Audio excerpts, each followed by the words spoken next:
Good evening, everyone, and welcome to the CAWASA webinar 2021 series, and this is number 24 in our series. And today's topic is going to be the digitalization and smart tech, a new culture of innovation for the sector. I first heard of this presentation during the CWWA annual conference and exhibition that was held virtually in the first week of October. And I was quite impressed by the presentation by our guest presenter. He's an Italian national and is the Water and Sanitation Lead Specialist at the Inter-American Development Bank, the IDB, office in Uruguay. From Montevideo, this is the capital of Uruguay. He leads the preparation and implementation of projects and activities related to water, sanitation, and solid waste, and leads the Innovation and Integrity Initiative in the Latin America and the Caribbean region. With the IDB, he has worked extensively in the Caribbean and in the Andean region.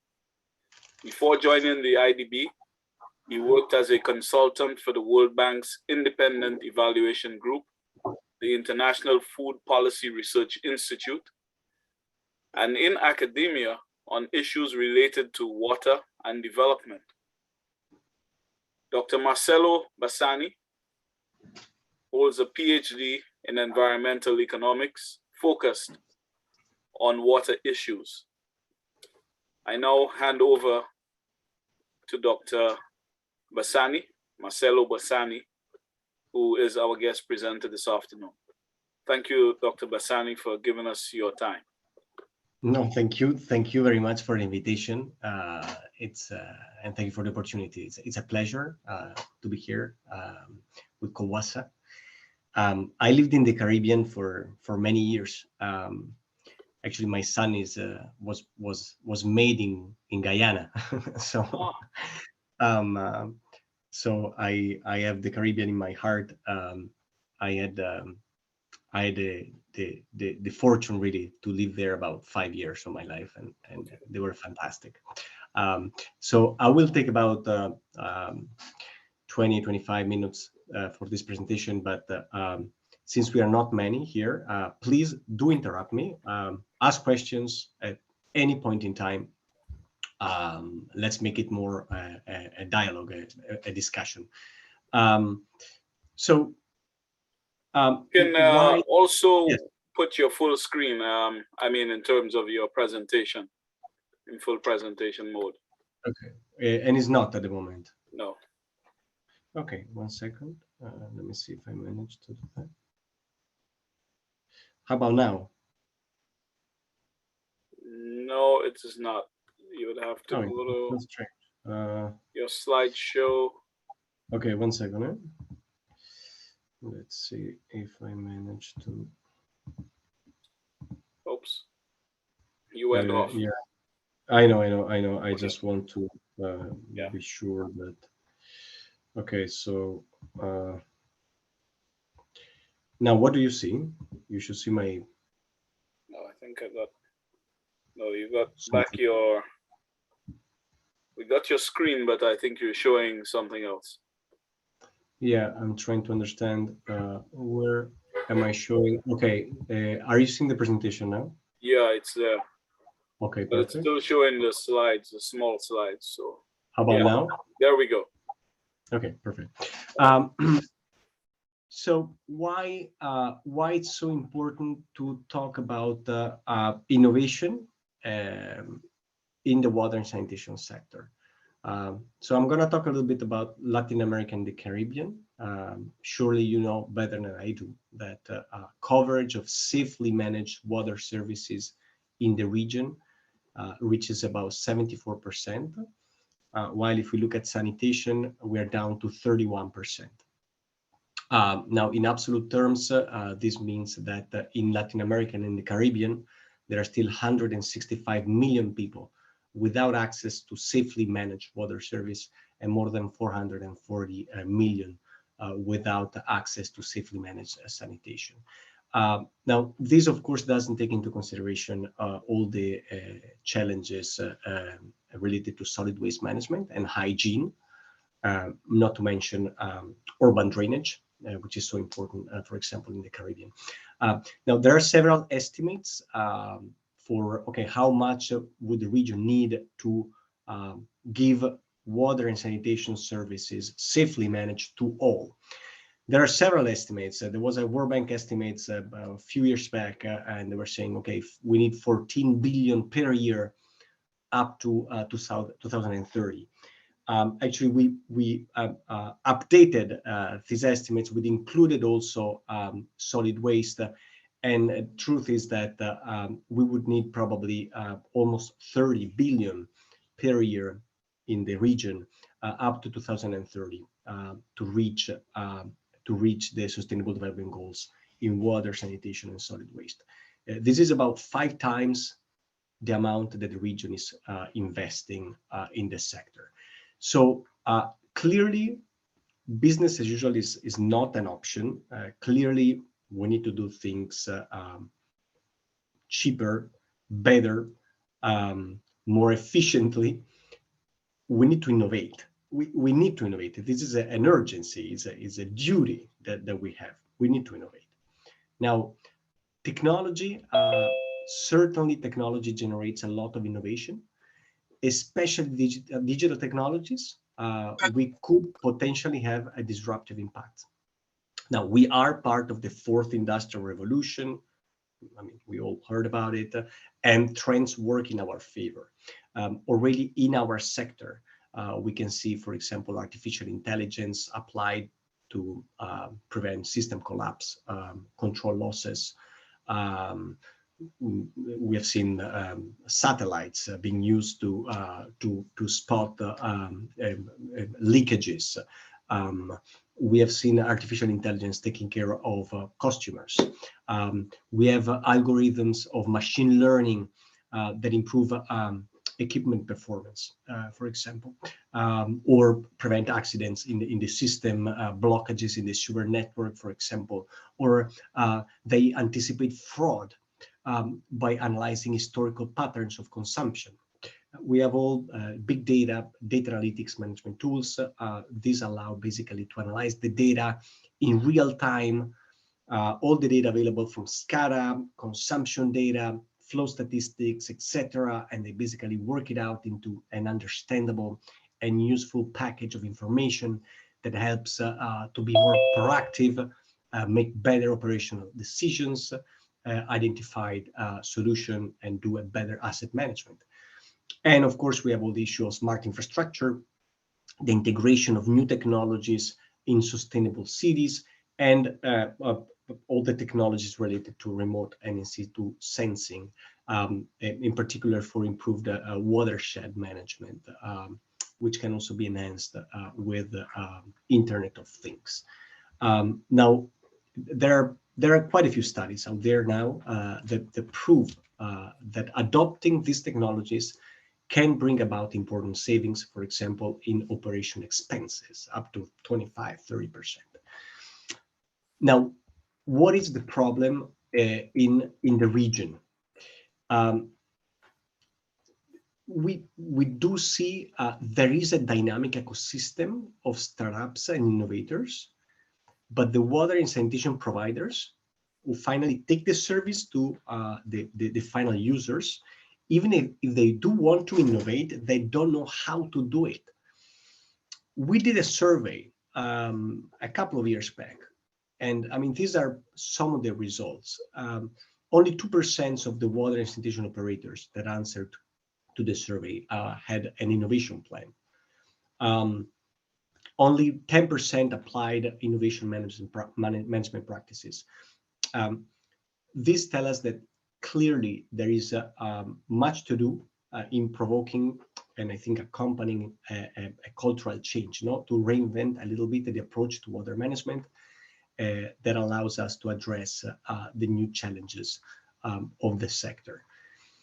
Now, for this reason, in the last couple of years, we worked quite deeply on diagnostics. We've been working to identify the main barriers to innovation in the water and sanitation sector, specifically in Latin America and the Caribbean. We wanted to get an answer to these numbers, to these very low percentages of water and sanitation providers that couldn't really adopt innovative approaches. And we identified barriers in three main areas: governance, research development, and service provision. In terms of governance, as we all know, the general legal and institutional context of the sector is not very favorable to innovation. I mean, this is not a secret. Regulation actually has limited somehow the promotion of innovation. Why? Because regulation in our sector is focused on guaranteeing a human right through pipes, so they haven't really thought much about promoting innovation up to now. In research and development, there is clearly a lack of connection and coordination between entities in the sector. Now, years back, there were very powerful articles about the distance between startups and utilities in the water sector, and it's still there.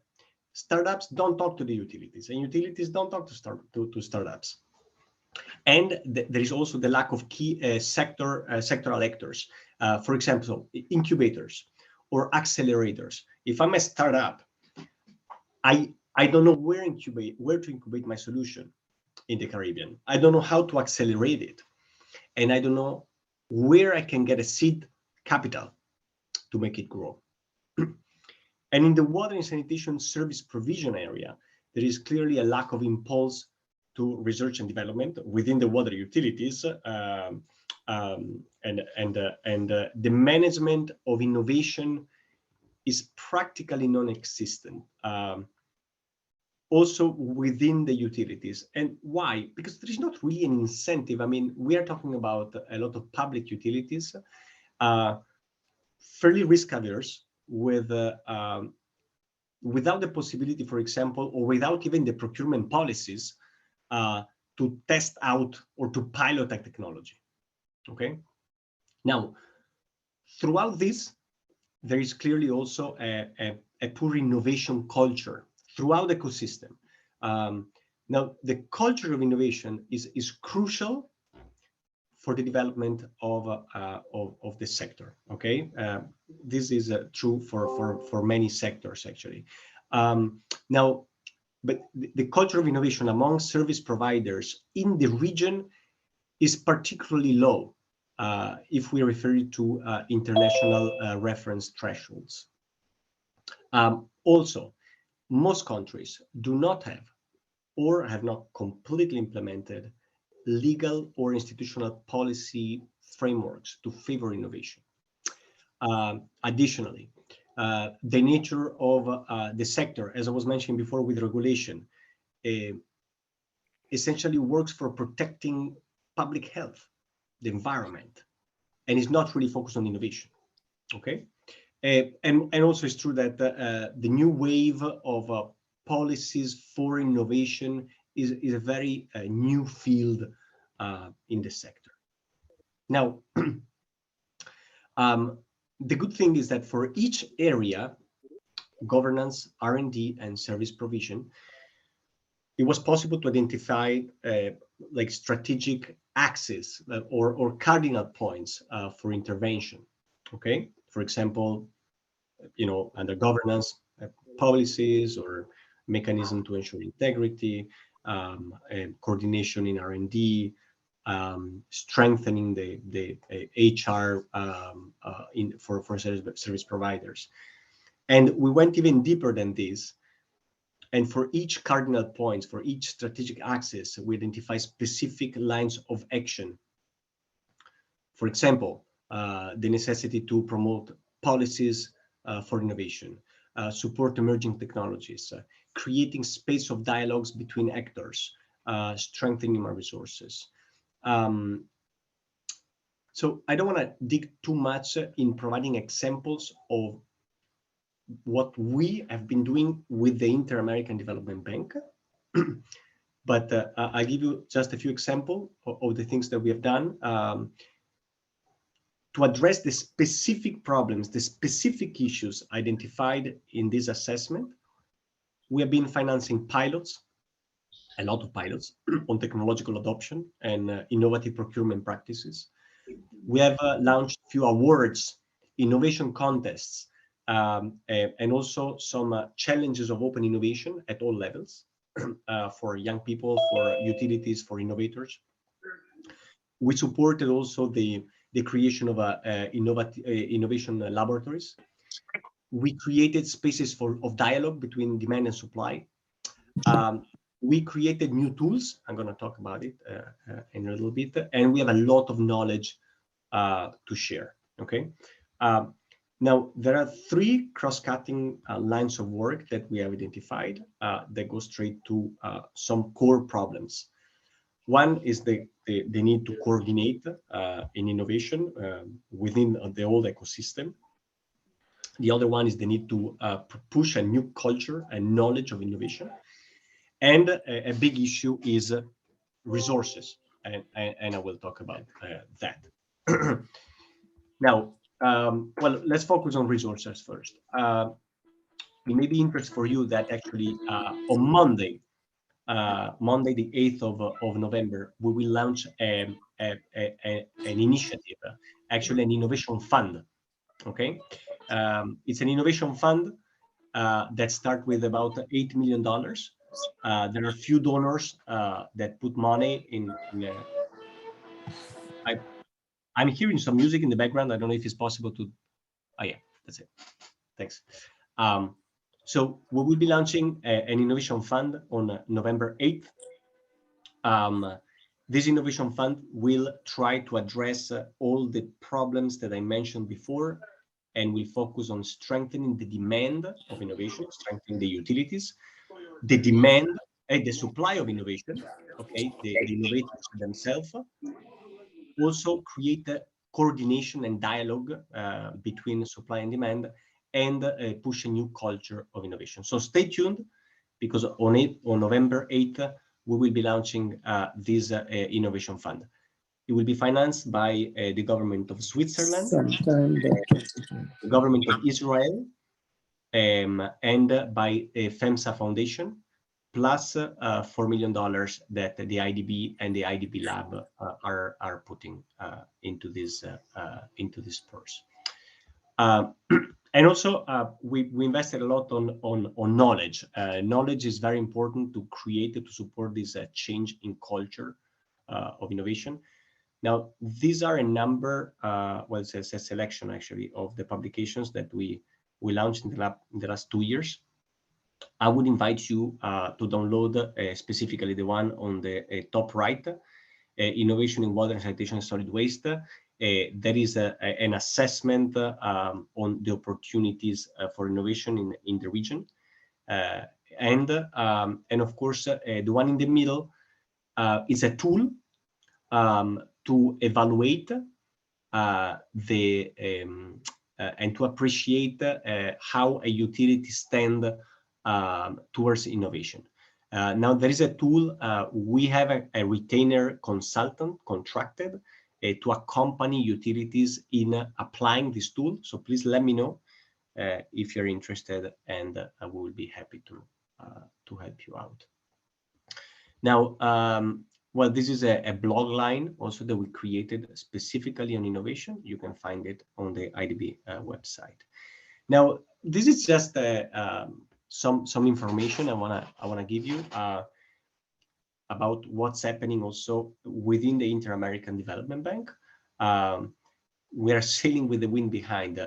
What I want to say is that the new institutional strategy, the new publications at the bank level are all focused in moving from structures to services to give innovation a chance in the sector. And actually, we even created a digitalization framework. Okay, and we have a new vision for the next 4 to 5 years that has innovation as a central pillar. And of course, we are seeing also in all the operations that we are financing, as you can see, the number of operations with a component on digitalization has increased dramatically in the past few years. Now, we are also adopting more and more digitalized platforms or innovative solutions internally also at the bank. But there is a big but. Technology by itself cannot bring a radical change. Technological innovation must be complemented with innovation in processes, business models, marketing strategies, organizational practices, you name it. A couple of years ago, we presented this publication that you can see in the presentation that revealed that many of the innovations in the region are not technological.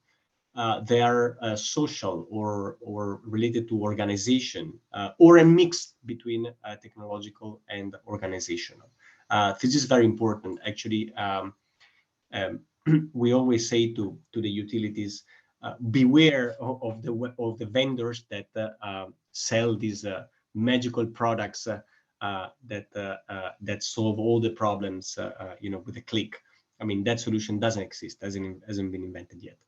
Technology is important. Digitalization is important, can be disruptive, but it needs to be accompanied by strengthening of human resources, a change of culture, and a slow but steady improvement in all the operational practices. Now, I also take advantage of this opportunity to announce that we launch an award. It's called Ideas into Action. I'll be happy to share with you the link on how to present proposals for all utilities in the Latin American and Caribbean region to present how they incorporated innovation or innovative practices. And the award this year is very interesting because we will give the opportunity to some representatives from the utility, from the winning utility, to spend a week in Brazil, in São Paulo, with Sabesp. Sabesp is the water and sanitation utility in São Paulo, and it's very well known for being a step ahead in terms of innovative practices. Now, I want to close with a key message for us, and then we can open the debate. Innovation is key. We saw basically at the beginning, we saw that we would have to multiply by 5 the level of investment, the current level of investment, to reach the sustainable development goals. The region does not have those resources. We need to do things faster, better, more efficiently. We need to innovate. Now, watch it. Innovation is a means, is not the end. Now, this is very important.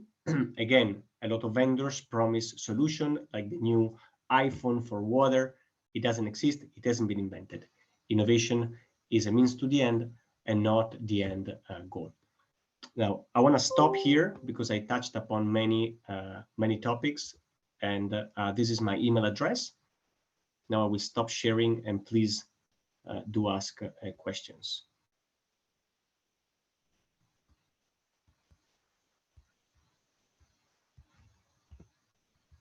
Right. Thank you very much, Marcello, for this very concise and a very comprehensive presentation and sharing ideas that should cause us to think, as you did at the CWWA conference.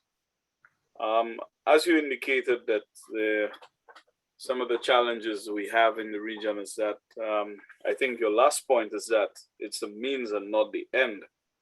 That the region does not have the resources to undertake many initiatives, including the biggest challenge is that of renewing the existing infrastructure. And So that puts us to the challenge. How do we go about um, undertaking some of the concepts that you have brought out to us? Mm. And I would like to reflect a little bit on this. Before the pandemic, we were given the opportunity to travel to Germany, um, and the idea of this technical visit was to know some innovations or innovative solutions that were being implemented in the country. We had this visit, and it was really very interesting. But then at the end of the visit, we were like, but this is not really innovation. It's not really innovative what we have seen. Okay. And what they were telling us is that it may not be innovative, but whatever they were doing it by the manual. I mean, they were doing it so well and in such a precise way that everything was working like a clock. You know, maintenance was done very well, operation was done very well, everything was extremely clean. So they were telling us that sometimes the first step to move towards innovation approaches is really to work on what you have and do it better, and then move to more advanced processes, technologies, or whatnot.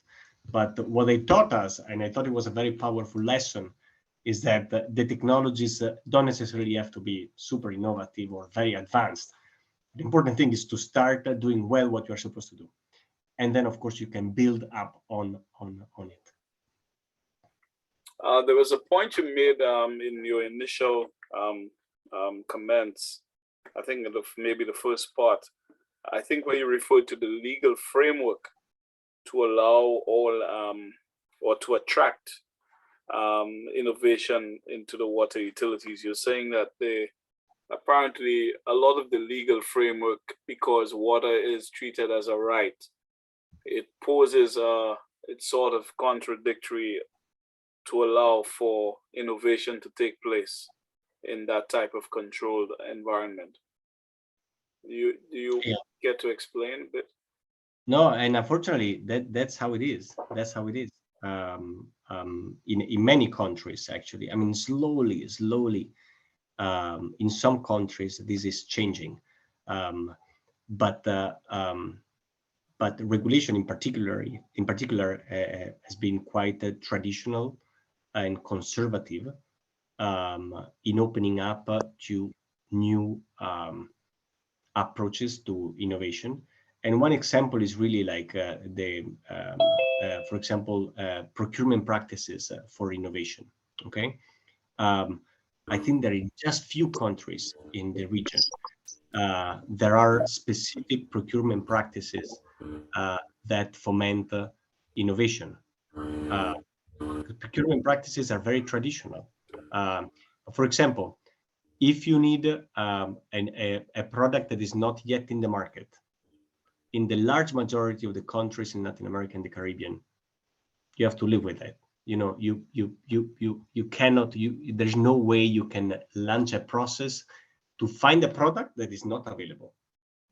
Yet it is possible through new policies to work it out.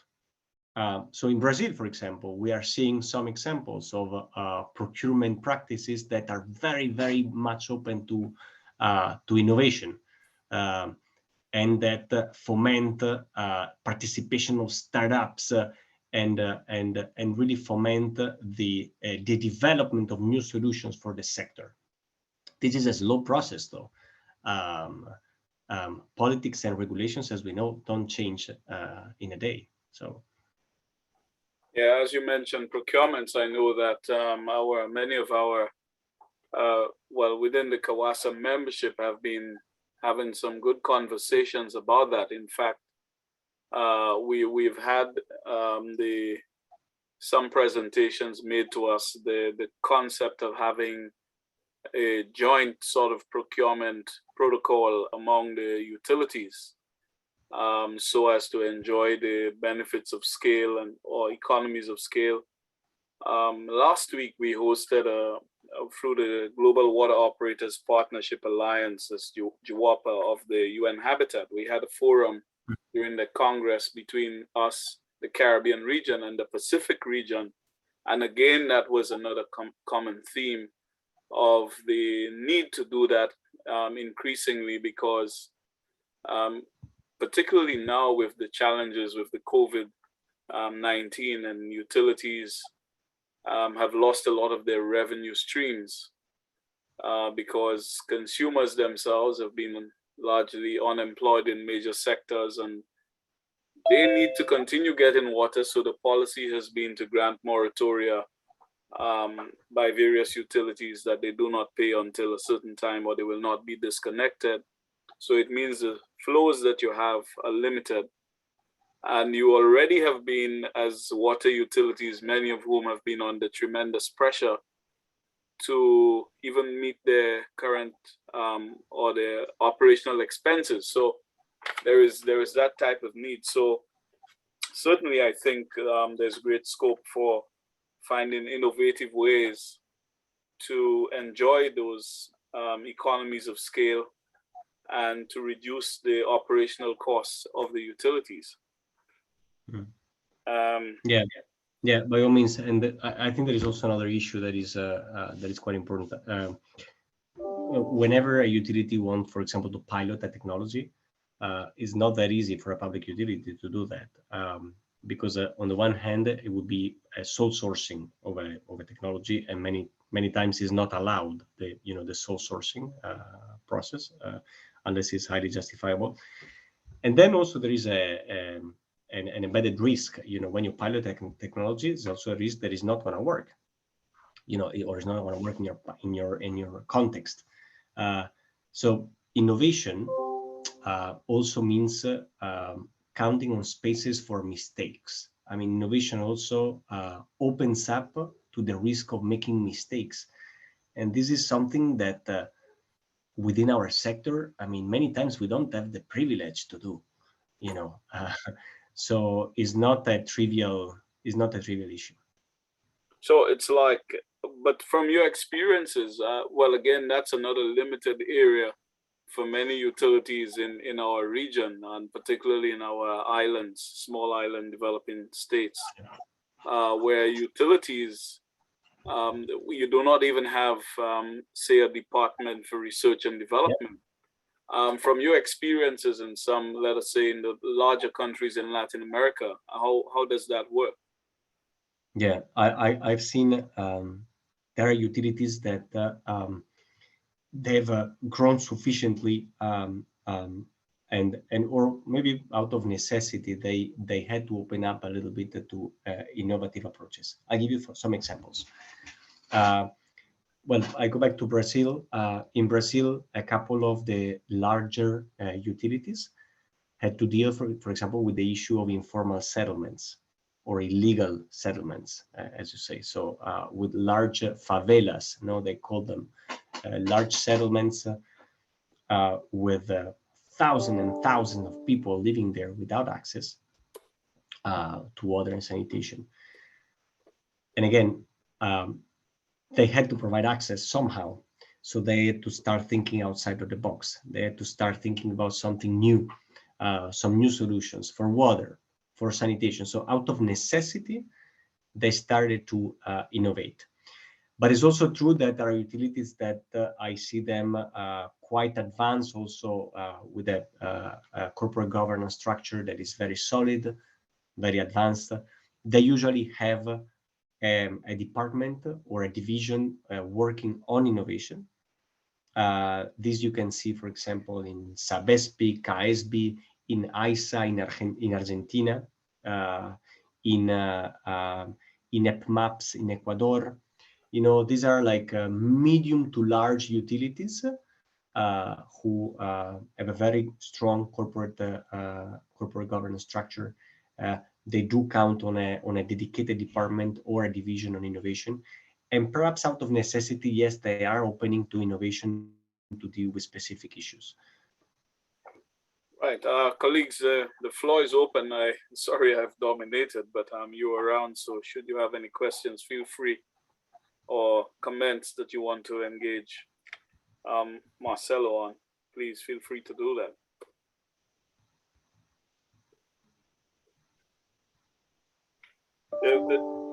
There was, and I think you also mentioned one of the things that you have going to be released or you have been undertaken as the IDB is the innovation contest for youth in water utilities. How does Yeah. this Well, there are quite a few actually. operate? So one innovation contest is for utilities actually, and it's called Ideas into Action. And I will send you maybe the link for the call, and so you can distribute it to everybody. Sure. And next year we will have a call for youth. That's going to be a hackathon on informal settlement. So focus specifically on informal settlements. And we did one a couple of years ago. It was very successful. Actually, a few solutions. We also helped them to incubate, and few solutions are now accelerating. So it's very exciting to see them grow. But this year is more exciting for the water and sanitation utilities in the region because they can participate to this context and win a week in São Paulo in Brazil. And this is funded by the IDB? Yes, it is. So the winner would spend some time at the utility in São Paulo in the capital Exactly. of the state. In São Paulo, yes. The idea, I mean, Sabesp is very advanced. They have like a very strong R&D department. They have a digitalization department, and they have a very strong initiative. They work a lot with the startups. They have a program actually that allow working with startups in a very dynamic way. So the idea is to have the winning utility to travel to São Paulo and get to know all the innovation model adopted by Sabesp. It's very, very interesting. Okay.